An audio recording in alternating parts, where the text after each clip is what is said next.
Good evening, everyone. Welcome to session 3 of the TWU Bold Leadership Speaker Series. I am here, we are here on behalf of the College of Business and the TWU Jane Nelson Institute for Women's Leadership, who are our sponsors for tonight. We have been having an amazing time covering some topics that are important, of great importance to women leaders, and we've had some amazing speakers in this series. Tonight, I'm going to go ahead and introduce myself. I'm Dr. Dewana Horn, and I'm Associate Dean in the College of Business and also Associate Professor of Management. And with me, I have Dr. Amal Yelker, and she is Dean of the College of Business. And we're on rare occasion, we're here together tonight. We're normally in separate locations because TWU has campuses in Houston, Dallas, and Denton, and I serve at the Houston campus, teaching primarily in the MBA program, and she serves at our main location, which is in Denton. But she's here tonight, and we're both going to do this together on the same screen. For it's not often that we're together. But our topic for tonight is imposter syndrome. But before we get into our topic, I would like for Dr. Yelker to say a few words to you all. Thank you, Dr. Horn.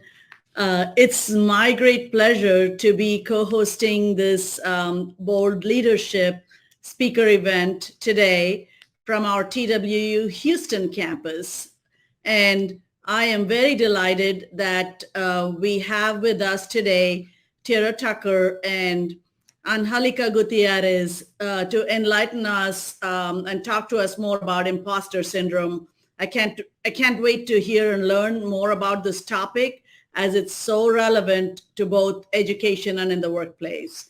So without further ado, I will hand it back over to Dr. Dewana Horn for introductions and starting the program. Thank you.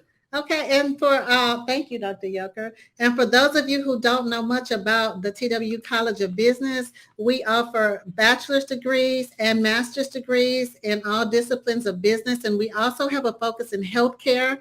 And our mission is to advance women in leadership in all industries, but especially in healthcare leadership. And we have an excellent 100% online master's degree program. As you can see more information about that running across the bottom of your screen, please check out our website to see our programs, to see more about our faculty, and to see more about our undergraduate programs as well. So I will go ahead and introduce our speakers. First, we have Dr. Angelica Gutierrez, and she earned her BA degree in political science and sociology with honors at UCLA at the University of Michigan.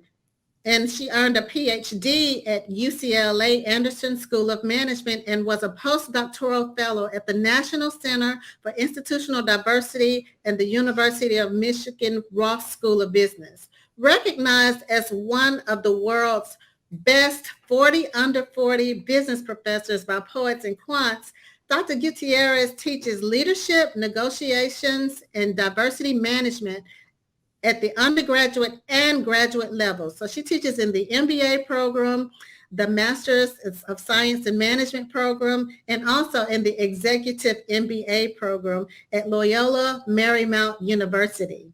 She also serves as the director of the Master's of Science and Management program.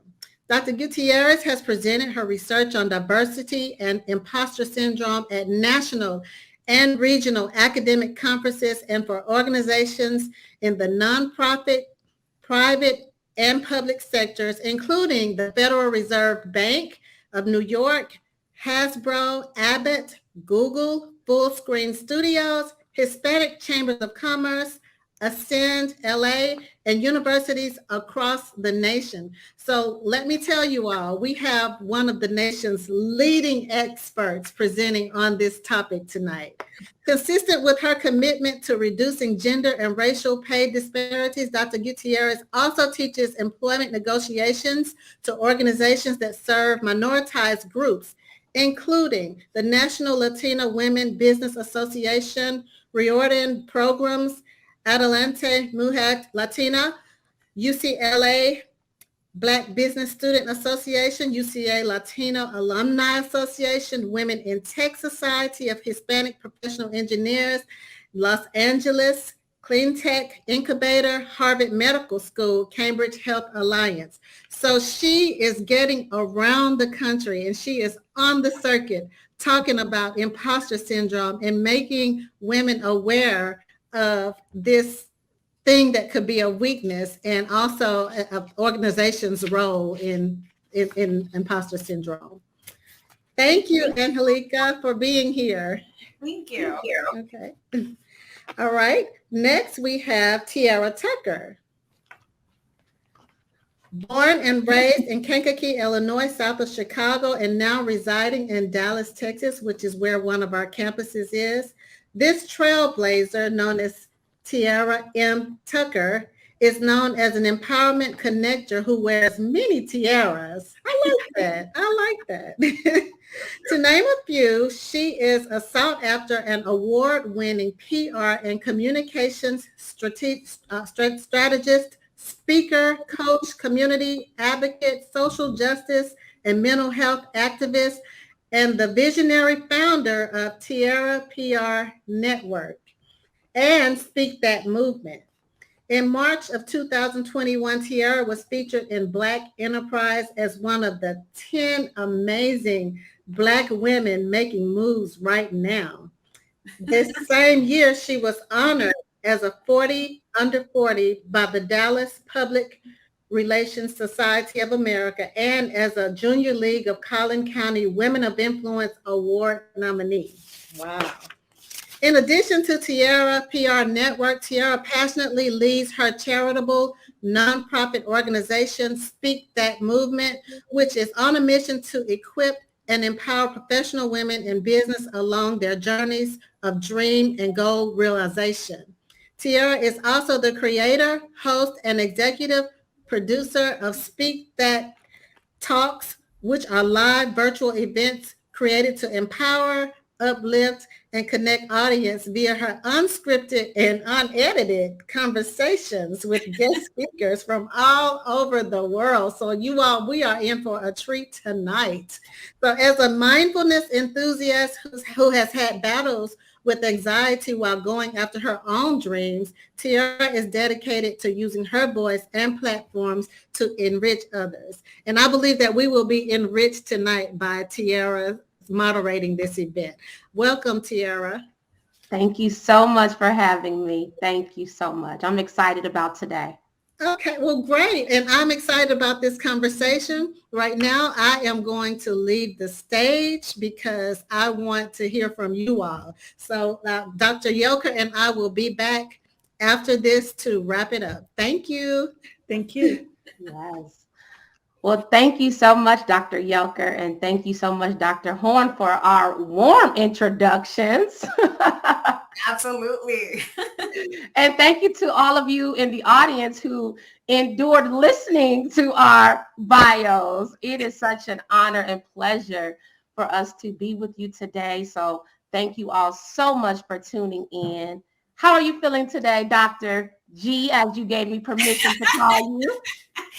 I'm super excited to be on this platform, and I'm really looking forward to our discussion on such an important topic. And I do also want to, say thank you to Dr. Horn. She and I go way back, as well as Dr. Lambert. You're probably not going to see him on the screen. He's behind the scenes, but I've known that for many years. And I also want to say a quick thank you to Dr. Yelker and a thank you to you, Miss Tucker. I am super excited. I'm a big fan of all of your work.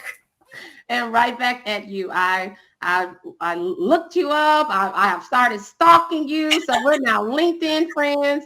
So before we get started, I love interaction from the audience. So I need to know who all is out there. So let us know whether you want to add your city and state to the comments. If you have a business, I just want to know. We want to take this moment to just shout out and support all of the women and men that are tuning in today. So we want to see in the comments, where are you tuning in from today? And this is going to be an interactive experience. So also, if you have any questions, feel free to add them into the comments and we will address them accordingly. And we will also have a portion towards the end where you can ask any questions that you may have. So Houston, Texas. Yes, yes, yes. We have Fort Worth, Texas, TWU, North Richland Hills, Houston, Dallas, Houston. All right, Texas is taking over. I need to know anybody from outside of Texas today. Austin, Fort Worth. Wow. Yes. Well, awesome. Keep them coming in. Keep them coming in. We are just honored to have you all here.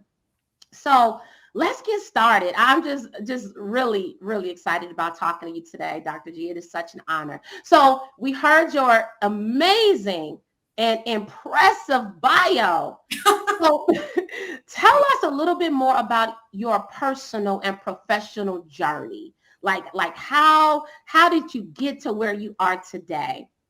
Yeah. So, oh my goodness. I want to start off by saying that I never even imagined being here. I never imagined earning a PhD or becoming a professor. And to be quite open with you and our audience, I didn't think I was going to make it past high school. And not a lot of people know this, but I actually struggled a lot in grade school. And the reason why I struggled so much is because I had a language barrier.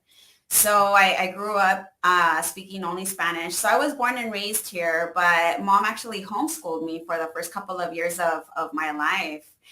And so, you know, she taught me how to read, write, and do math only in Spanish. And the real reason why she homeschooled me is because my father had a very old school mentality. He actually didn't want me to go to school. And he used to tell my mom, why are you going to put her in school? You know, she's ultimately just going to get married and get pregnant. She's not worth investing much time into. And I still remember hearing this from him as a kid.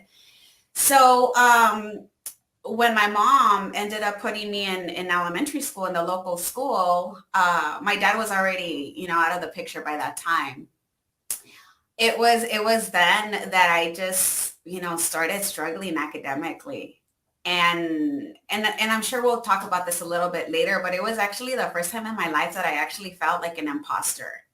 I was a kid. I was probably about, 6 or 7. And I didn't know that there was a term for what I was experiencing. All I knew is that I was in school and I felt like I did not belong. And so I struggled quite a bit. And as a result, of performing so poorly in school, my grade school teacher and my principal actually told my mom that I couldn't continue in that school because it was evident that I had a learning disability. And so that definitely contributed to the stigma of incompetence and unintelligence that I've carried with me, even, into adulthood. So that's just a little bit of my personal background, born and raised here in LA in a small community known as Lincoln Heights, raised by a single mom. Very small family. There's just 3 of us. It's always been my brother, my mom, and I. My mom actually went to heaven a year ago. So that's been tough. But I share that early experience because it was actually one of the greatest reasons why I am now researching the imposter syndrome. So miraculously, I ended up doing well. In high school, I had the right support from mom. I ended up going to, undergrad and pursuing my graduate studies. And so the reason why I became a business school professor is because of first generation college students that I was advising when I was an undergrad at UCLA. So I was like in my junior year, and my work study position was to serve as a peer advisor to primarily freshmen and sophomores. And most of them were Black and brown. And as I mentioned, first generation college students. So what I thought was so interesting is that the majority of them were business econ majors. And I was double majoring in political science, sociology, nothing to do with business. But it was just, hearing about their academic struggles And it was hearing their stories about how inaccessible some of their professors were, that one day I just decided I'm going to go to business school, earn a PhD, and become that business school professor that these students deserve. So that's just a little bit about my personal journey. It was very much like the movie Legally Blonde. I don't know if you watched it. Yes, I remember that movie. So you know how that one day just out of the blue she decides I'm going to go to law school because she Yes. wanted to win her boyfriend over. Well, for me, it was I'm going to go to business school. Had no idea what it was going to entail. Had never taken a business class before in my life, but I knew that I wanted to be that professor that these students deserved. So a little bit about my academic background and my current motivation for examining the imposter syndrome. I started experiencing it very young. Wow, what an incredible story. So thank you for sharing that and allowing us to tap into a little bit of your childhood and your educational career, etc. And I also want to commend you for taking what could have been, an experience that could have just maybe shut you down or made you never want to, pursue your dreams, but you kept moving forward and now you're an inspiration to so many people. That's what I call empowerment. Thank you. Yes. So for everybody out here listening, including myself, right? I'm sure if people saw the title of today's event, they probably heard of imposter syndrome, or maybe some have never, and they're very curious. So I'll tell you, for me, I first heard of the word or the term imposter syndrome a few years ago when I was working on my Tierra PR Network website. I had never heard of it, but my website designer, she and we were talking, and I was like, what am I doing to think I can have a PR business? You know what? I'm not doing this. And she was like, no, that's the imposter syndrome kicking in. Wow. So for those of us who, vaguely know about it or maybe are experiencing it, let us know, based on your research, what exactly is imposter syndrome? So great question. And then I appreciate you sharing your personal experience, your aha moment, right? Where you actually discovered that it was a thing. I also didn't discover that it was a phenomenon until much later in life. So the imposter syndrome, and I do want to say that those of us that research the imposter syndrome actually try not to call it a syndrome. We refer to it as the imposter phenomenon. And the reason why we avoid referring to it as a syndrome is because the word syndrome connotes some type of a medical condition, right? It suggests as though it's a disease, right? And that can actually make it even more stigmatizing for us to openly discuss our experience. But I know that mainstream media, and when I write for mainstream outlets, most people know it as the imposter syndrome. So I'm going to refer to it as such for purposes of our session. But so what exactly is it? So it refers to feelings of inadequacy. So people may feel unintelligent, incompetent, and they may have this fear that other people around them are going to discover that they actually don't belong in the positions or the spaces that they occupy. And so they may think to themselves, I got into this university, or I got this job, or I got this award because I was just lucky, or I just knew the right people, or they just needed a woman or a person of color in this position, right? They just had to check off those boxes. So those of us that experience imposter syndrome tend to make external attributions for our success. We have a very difficult time internalizing the achievement. So that's a little bit about imposter syndrome or imposter phenomenon. So feelings of inadequacy and the tendency to make external attributions for our success. And we have this constant fear that other people are going to discover that we're a fraud, that we actually don't belong in the spaces we occupy. Wow. And so where does it originate? Like, what is its origin? Like, has it been around a long time? Yeah, so excellent question. So most of the research on the imposter syndrome has focused at the individual level. So what that means is that it tends to identify things within the person that makes them feel like imposters or makes them more likely to experience imposter syndrome. So some of this research finds, for example, that our childhood experiences, right, can make some of us more likely to feel like imposters in different environments. So I shared a little bit about my childhood experience. There's also studies that find that certain parenting styles can also trigger some imposter feelings. So there's studies, for example, that find that in families where there are multiple kids, some parents are very quick to label their children. So they'll say, oh, this one here, this is the athletic one. Oh, this one here, this is the artistic one. This one here, this is the smart one, the studious one. Well, if you happen to have not been that kid that was labeled the smart one or the studious one, you're very likely to carry the stigma of incompetence or unintelligence into adulthood. And so there's also research that finds that those of us that have certain personality traits are also more likely to experience imposter syndrome. So people that have lower levels of self-esteem, higher levels of neuroticism, higher levels of perfectionism. So most of the research, as I mentioned, looks at these individual level factors. What I argue and what I have found in my own research is that the imposter syndrome can also come from the environment. So the institutions or the organizations that we find ourselves in can actually make us feel like we don't belong. And so that's what my work focuses on, is that, yes, we can have these individual level triggers of imposterism, but guess what? We need to hold organizations, including universities, accountable for triggering some of these feelings, for making some of us feel like we don't really belong in those spaces.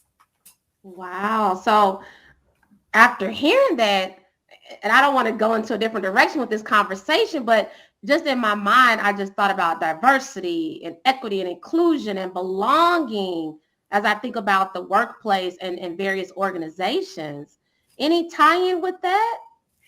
Absolutely. So one of the things, and it's certainly related to this push, right? This emphasis now on DEI. All companies are all about DEI. Everybody's waving their DEI flag. And those of us that have been, diversity scholars for many, many years are like, what? Why is it that all of a sudden there's already been here? Right? But there are definitely societal events, right, that have kind of pushed a lot of these corporations to start paying attention to DEI. So there's definitely a connection. So one of the things that I find problematic, and I'll tell you why. One of the things that some companies have done is that they claim to try to encourage their employees to bring their authentic selves to work, right? A lot of companies are all about bring your whole self, right? Be authentic. And in reality, professionals of color like you and I don't have that privilege. We can't simply go into certain spaces and be ourselves because we then face certain backlash, right? And there's a lot of research that finds that when we try to be ourselves, whether it's speaking our native language or dressing a certain way that we think, brings out our personality, or wearing our hair a certain way, some companies, some employers are very quick to say, that's not appropriate for the workplace. It's not appropriate to do this. And those things that are often deemed inappropriate, what some employers don't recognize is that those things are part of our identity. That's us being our authentic selves to work. And so what's really interesting is that authenticity tends to be very narrowly defined, right? And it's typically defined based on white male standards, right? Their behaviors, their characteristics, even their way of dressing is what's considered acceptable in a lot of these spaces, especially corporate America.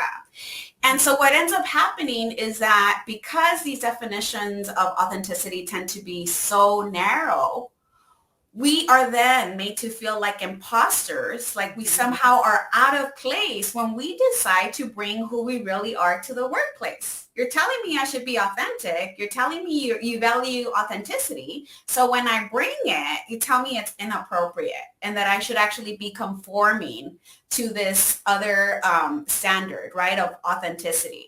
And so it's natural that many of us may feel like imposters because we're essentially forced to engage in behaviors and look like something that we're actually not at our core. But we're doing it because we want to conform to those standards, right? Yes. Wow. Thank you for tying that in, because like you said, those are buzzwords, but I appreciate you making that connection. So you talked a little bit about, your early childhood with, when you didn't even realize you were dealing with imposter syndrome. So are there any other examples throughout your, say, personal or professional life, or even maybe now, although you research the topic and you educate others, but do you still deal with it? Absolutely. And I think, those of us that are women, faculty at business schools, there's a lot of research on this actually that do find that we tend to be questioned more often by students. Our competence tends to be questioned a lot more just because we're not necessarily the stereotypical professor that's associated with a business school, which is typically an older white male. And so as being one of the few Latina business school professors in the nation, I definitely continue to feel like an imposter. I definitely feel as though I don't belong especially when I go to conferences. And the reason why I often feel that way is because I'm looking around, and when I don't see many people who look like me, it's very natural to think, oh, shoot, I must not belong here, because if I did belong, there would be other people here who look like me, but they're not. Right. So those types of spaces, so like conferences or different, academic spaces can definitely make me feel like an imposter and trigger some of those feelings. And also, one of the questions that I get most often is, what do you do for a living? Right? I'm sure a lot of us get that question. And you know what? It's a great conversation starter. It's a very normal question to ask. Yeah. What's not normal is the type of reaction that I often get. As soon as I say, oh, I'm a professor. And they're like, really? You're a professor? You don't look like a professor. Oh, wow. And so they often follow up with like, are you like an instructor? You teach a couple of classes? Like, what do you do for full time? And I'm like, no, I'm a fully tenured professor at a university and I teach at a business school. And so I often get that response, which is just, surprise followed up with, you don't look like a professor. So that definitely makes me feel like an imposter, right? Yes, I bet. Right? Because it's like, okay, clearly I don't look like the person that should be at a university, right? So, yeah. I mean, and they seem like harmless conversations, but for those of us that have experienced imposter syndrome, they can be triggering. Yeah, definitely.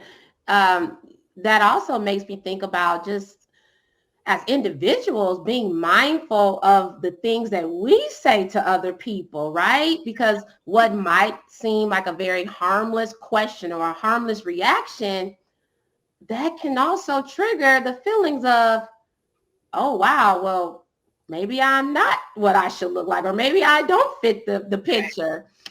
So I know we can go on and on with this conversation and this topic, but I want to address a question that I was ready to ask as well. So thank you, Kelly Weaver, for getting us here to this question. So let's free some people today, Dr. G. Let's offer some freedom today. Those that are struggling with imposter syndrome, those of us who know that it's lingering in at our back door, at the front door. What are some strategies that you use to overcome the experiences of imposter syndrome? So how can you free us from this? Yeah, so there's There's a few strategies that I've written about.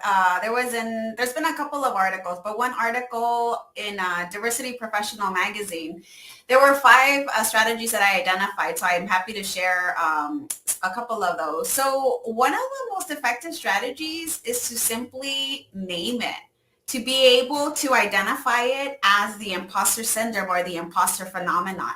Because there's a lot of research in psychology that finds that once we actually name the thing that we fear, we help extract its power. And so it's less debilitating for us. And there was this comment that J.K. Rowling, so J.K. Rowling, we're all familiar with her, author of Harry Potter books.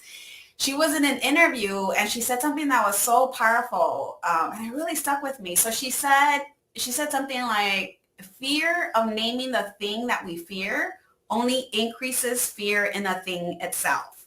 So name it. It's called the imposter syndrome. Also, try to identify the origins of these imposter feelings. Try to figure out where this imposter syndrome is coming from. Is it a function of our childhood experiences? Is it the environment that is making us feel like we don't belong? Right? Where exactly are these feelings being triggered from? And there's a lot of studies, and again, in the field of psychology, that do find that once we're able to identify the source of the issue, the trigger, the origin, we'll be in a much better position to counter its effects. So those are a couple of strategies. One that I have found extremely powerful, and I'm glad that you mentioned your personal experience with imposter syndrome earlier. You mentioned that your friend had helped you identify it. So one of the things that we can do is identify a confidant. So somebody that we can just be very raw and vulnerable with. It's important to have at least 1 or 2 individuals that you can share those imposter feelings with. So that when they come up for you, when you start feeling like, you know what, I feel, incompetent, or I said something and it made me feel like unintelligent, or you know what, I don't really think I can do this. I don't think that I actually should have received this position, or I don't think that I should have been admitted to this program. I really don't belong. I'm a fraud. I feel like I don't have what it takes.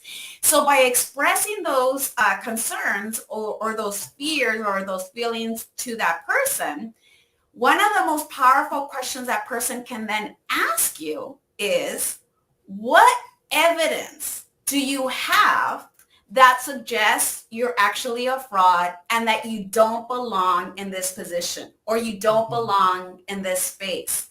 Because by asking you that question, that confidant has now forced you to look for evidence or look for data that's going to support the narrative that is playing in our head. And we'll discover that, hey, actually, no, there isn't evidence to suggest that I am incompetent or that I am unintelligent, right? And the person can also help remind you what you have achieved. So one of the things that's also very effective is to maintain and to take inventory of all of your successes, so that when you start questioning whether you have what it takes to get to the next level, you can remind yourself, you know what, I didn't think I had what it took to do X, Y, and Z, but I was able to achieve those things.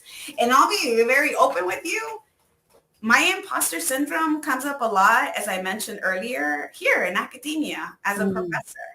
You know, every time I step into the classroom, I'm like, oh, shoot, am I going to make sense? Like, are students going to understand what I'm saying? Am I going to add value to their learning experience? So one of the things that I do here in my office is I surround myself with, my degrees, my diplomas are all framed. I frame newspaper articles, the interviews that I've done. I have my trophy tower here. And those are just reminders to me that, you know what, I am qualified. I do belong here. So I love those. I mean, those are all such good strategies. Like, name it, identify the source, have someone to talk to. And if you don't have anyone to talk to, I believe get in the mirror and talk to yourself, right?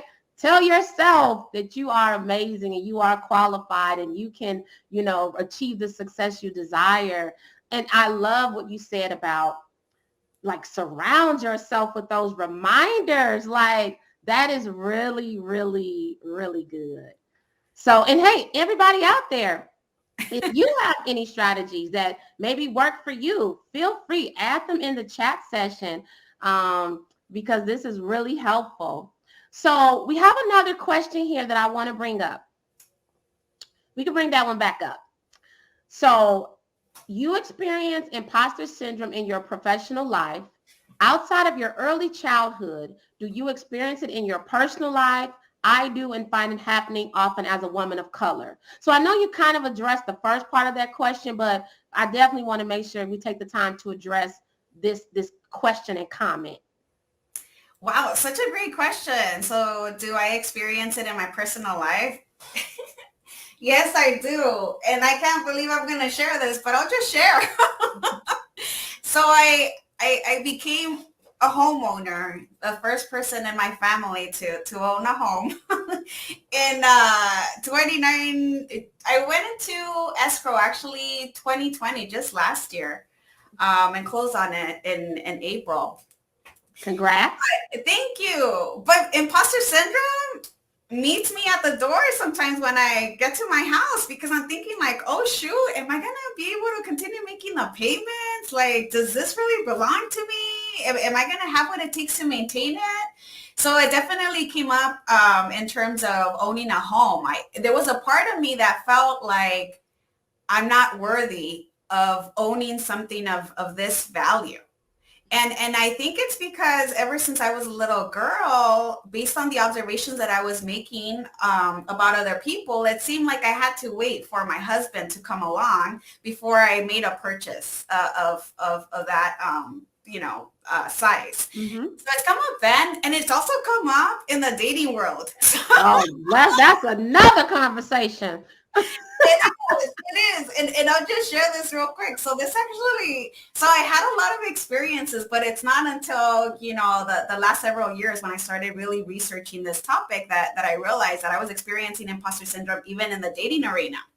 So I'll give you a quick example. So I had gone on a date. I was an undergrad at UCLA, and I think I was a sophomore or a junior.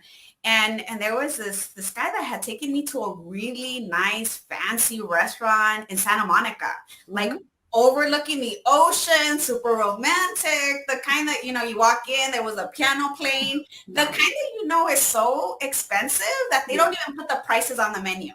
And so, and so I started feeling like, oh my gosh, I don't belong here. I started feeling like an imposter because everybody around there was white and older, and they looked like they had money. I grew up in a very low income community. Like, we struggle financially. So when I was in that space, I was like, you know what? I don't feel comfortable. I don't feel like I belong. And I'm sure, many of us have now been to those types of restaurants that serve you like very small. Oh, yes. So I was really hungry. Yes. You definitely leave there hungry. Yeah, I was hungry, right? And then the server comes and puts this little, I don't know what it was, I forgot now. It might have been just a little piece of salmon, right? But inside me, I felt like I didn't belong there.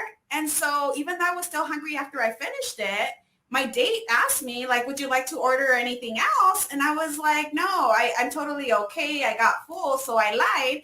What did I do? When I went home, I was on my way back home, I pulled up to Jack in the Box. Yes. I was still hungry. And so right when I'm pulling up to the speaker, my date, he calls and he's like, oh, I'm just calling to see that you got home okay. And right when he's asking me, you hear in the background in the speaker, welcome to Jack in the Box. I take your order. And so I was like, he's like, what are you doing ordering food? I asked you at the restaurant if you wanted to order an additional item. And I was like, I know I was still hungry, but I just felt uncomfortable. Like I didn't belong there. And part of me was feeling like it was too expensive, who am I to spend this much money on myself? And anyway, so it definitely has come up in different areas of my life. So, wow. Yeah. Well, first of all, thank you for those examples. Thank you for the humor.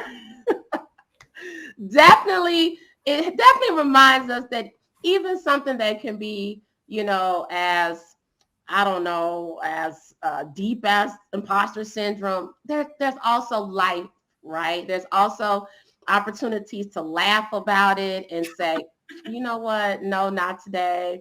I'm going to get my steak and I might get a second steak, but I'm going to eat because I belong here. Well, thank you so much, Dr. G. So I think we have time for maybe one more, maybe two more questions because we're going to bring Dr. Yoker and Dr. Horn back up in a moment. So Kelly Weaver states, it sounds like tokenism in the workplace plays a big role in the feelings associated with imposter syndrome. Do you know how gatekeeping, token employees, even unintentionally restricting access to other potential token employees, interacts with imposter syndrome? Oh, Wow. that's another great question. Very good. So absolutely, tokenism definitely contributes to the imposter syndrome because if you're the only or one of the very few people from your ethnic group or perhaps the only woman, you're very likely to feel isolated and you're very likely to feel like you don't belong because, as we mentioned earlier, there aren't other people who look like us. So we're thinking if we really did belong, there would be people here who look like me, but they're not here. So I must not belong. So tokenism definitely can trigger those imposter feelings and make imposterism even more debilitating, right? It can keep us from applying for promotions. It can keep us from negotiating job offers, right? Because we feel like we should be grateful because we're the only ones that made it this far. So it can definitely trigger imposterism. In terms of employers keeping employees from interacting with others, I could see that making imposterism even more severe or triggering it because it cuts off any connection that you may have to other individuals with whom you could relate. So that could be an even more isolating experience and increase those feelings of not belonging or not deserving the spaces that you occupy. But there hasn't been any research in terms of how an employer explicitly cutting contact or connection with other employees can make this imposter experience even more debilitating, what the effects may be. So that's a very good empirical question. That was a really good question. Yeah. So there's another question here. So taking pride in ourselves and our accomplishments doesn't mean we need to get rid of humility, but we should be able to validate things that make us feel worthy. Absolutely. Absolutely. And that's something that we often struggle with as women, right? We're very quick to give the credit for any achievements to other individuals or to make external attributions for our success. But absolutely, we're worthy of everything that we earn, right? We work just as hard as everyone else. And you're right. We should definitely own it. That's right. And a lot of good comments out here. People are telling you congratulations for your new home. Yes. So I love LA. It is one of my favorite cities. So I know who to contact when I'm in LA. Yes. And we're going to go eat at a fancy restaurant together and we're going to order whatever we want from the menu. Okay. Yes. Also, congratulations to the person out there who also just purchased a home. Congratulations. Ooh. So awesome. Maybe any more questions before we get ready to, ask. I have a final question for Dr. G, but any more questions from any audience members? Such great questions. Really good questions. Okay. All righty. Well, let me ask you, Dr. G, anything else that you would like to share regarding today's topic? Let's see. What can I share? I mean, I definitely want to just emphasize that you all belong in the spaces that you occupy. Nobody did you any favors. You earned it. And it's a function of your qualifications and your credentials that you are where you are today. And Tiara, I wish I would have had a greater opportunity to learn a little bit about your experience with imposterism. I mean, very quickly, you're very well accomplished. You've done extraordinary things. You received all of these accolades, so many awards. What are some of the strategies that you employ when these imposter feelings surface? Oh, thank you so much. And they still do. They still do. But I feel like for me, and this is I guess why I'm so passionate about even my organization, Speak That Movement, is because I want to equip and empower other women. But a lot of that is because I needed to equip and empower myself. So I really believe in, you know what? I earned this. I work hard for it, and I like to, as I like to say a lot, I like to speak life over myself. I have to do that because I believe that mental health is so real. It is so real, whether people refer to it as, an attack from the enemy or, mental bondage, whatever it might be. Everybody may have different thoughts behind it. But I know for me, I just have to sometimes say, you know what? I'm not entertaining that thought. I have worked for this. I have earned it. And there was a period of time where I was very silent and secretive about my accomplishments because I didn't want other people to feel uncomfortable because of my achievements. So I did a thing that I would like to say is I dimmed my light significantly. But then I got to a point over the years where, to your point, I started looking at my bio and looking at my accomplishments and listening to the people around me who were identifying them. And I just thought, well, I just do what I do. I never made it significant. But then when I started thinking about that, and then most importantly, when I realized that when I gave myself permission to let my light shine, I was actually motivating and inspiring other people. So that's when I said, you know what? I belong in this space. I'm not perfect. It's not about perfection. It's about progression. And that is what kind of helps me overcome. But it still pops in all of the time. But thanks for asking. I love that. It's about progression, not perfection. You're absolutely. All right. Well, we have Dr. Horn and Dr. Yoker back. However, we would be remiss. I want to take this time. Someone acknowledged that they had a question that we may have missed. So if it's okay, I would love for us to address that question. Kirsten, perhaps? There we go. And Dr. Yoker as well as Horn, you're on too. So maybe all of you can help answer the question. But Kelly asked, I'm sorry, Kirsten, what about when our own minds are creating the imposter syndrome, not necessarily outside factors or forces? So, Dr. Yoker and Dr. Horn, what's your perspective on that? Okay, well, first, I want to just, first of all, this conversation has been so enriching. It has been everything that I imagined that it would be. And Angelica and Tiara, I really, really, really appreciate your honesty, your transparency, because, you have to connect to the audience. And there are a lot of people in our audience who have experienced similar things to what you've experienced. And we don't have anybody to talk to about those things. We don't see people of your caliber discussing these things out in an open forum. So thank you for your transparency in discussing these issues and for being so open with our audience tonight. And to answer the question that was just asked, I do think that a lot of what we go through is created within us. And I know my experience has been and continues to be that every day, every morning that I wake up, every day that I'm blessed to open my eyes, it is a new day. And but it's a new day, and I'm thankful to be here. I'm grateful to be here, but it's also a conscious decision to move forward and to block out some of the noise that creates those feelings within our minds. So I want to let you know that, yeah, there are a lot of things that are created within our own minds, but we have to wake up and make a choice daily to block those things out and to play to our strengths and not necessarily to pay so much attention to our weaknesses. Yes, we're going to be working on our weaknesses in the background. We're always going to try to grow.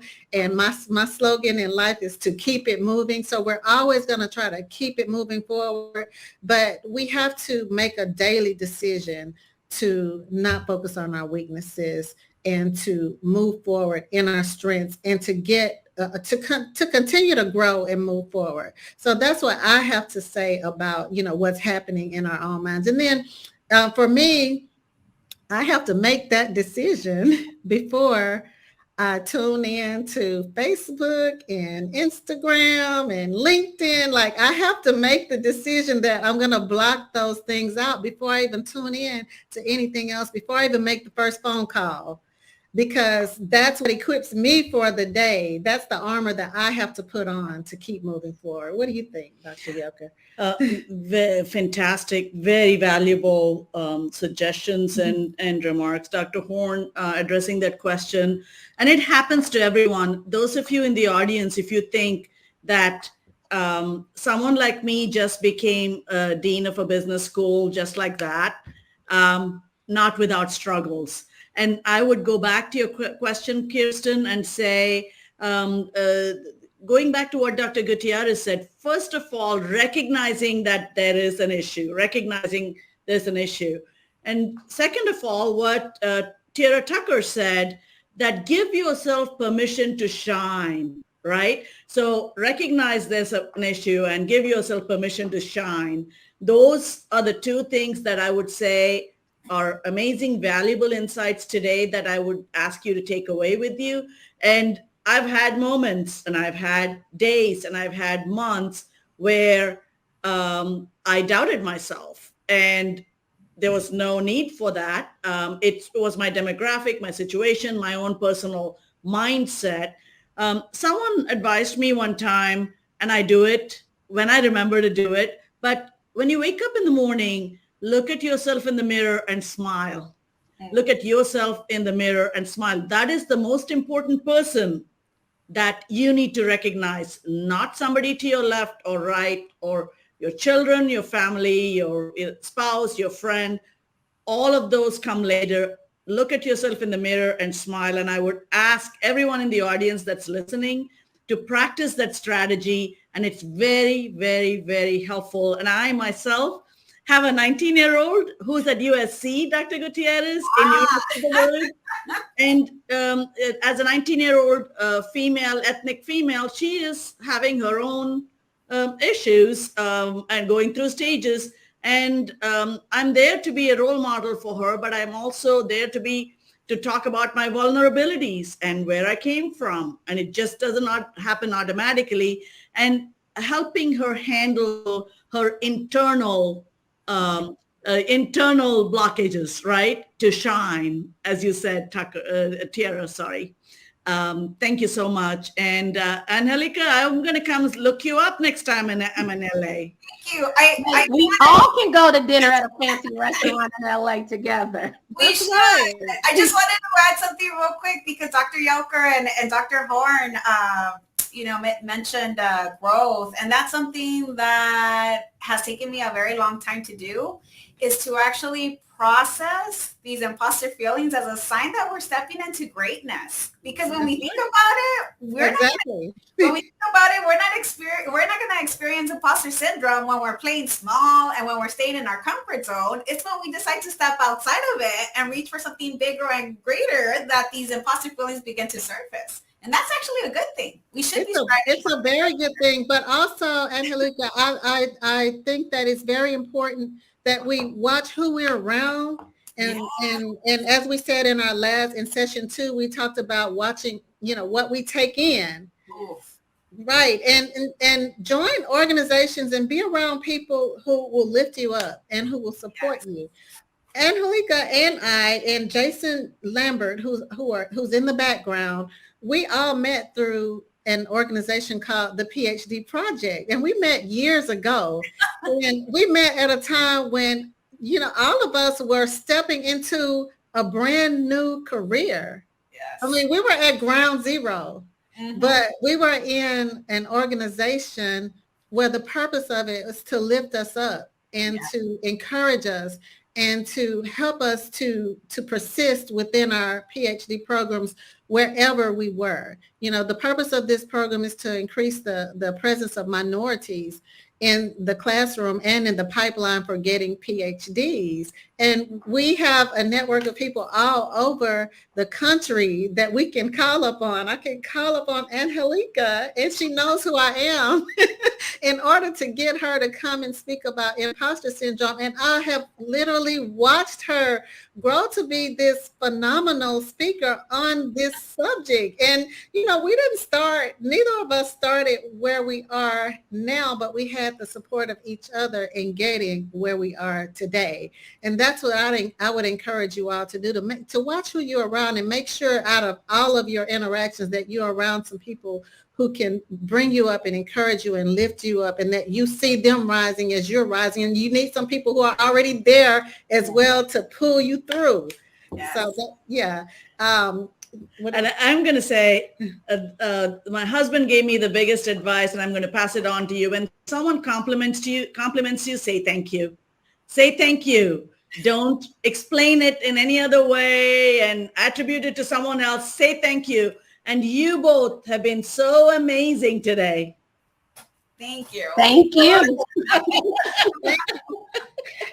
At this time, I want to know, do you all have anything else that you'd like to add to our topic? Tiara, is there anything else that you would like to say? You've been an amazing moderator. An amazing moderator. So I'd like to know if there are any words that you'd like to leave our audience with.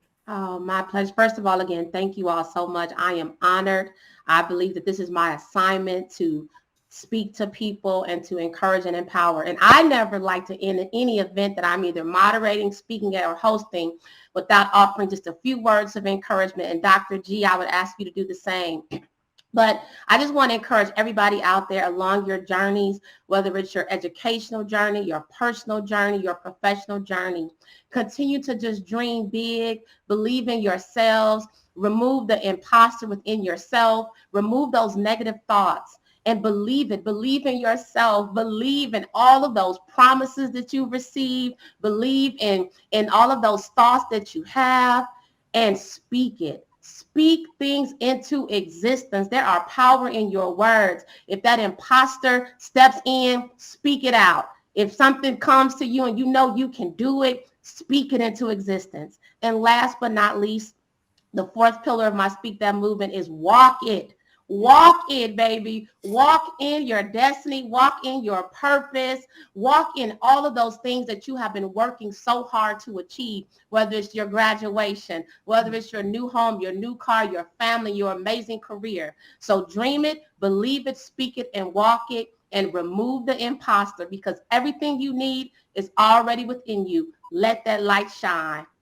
That's all I have. Now, when is the next time you're speaking? Because I need to hear more of that. I mean, I need more of that.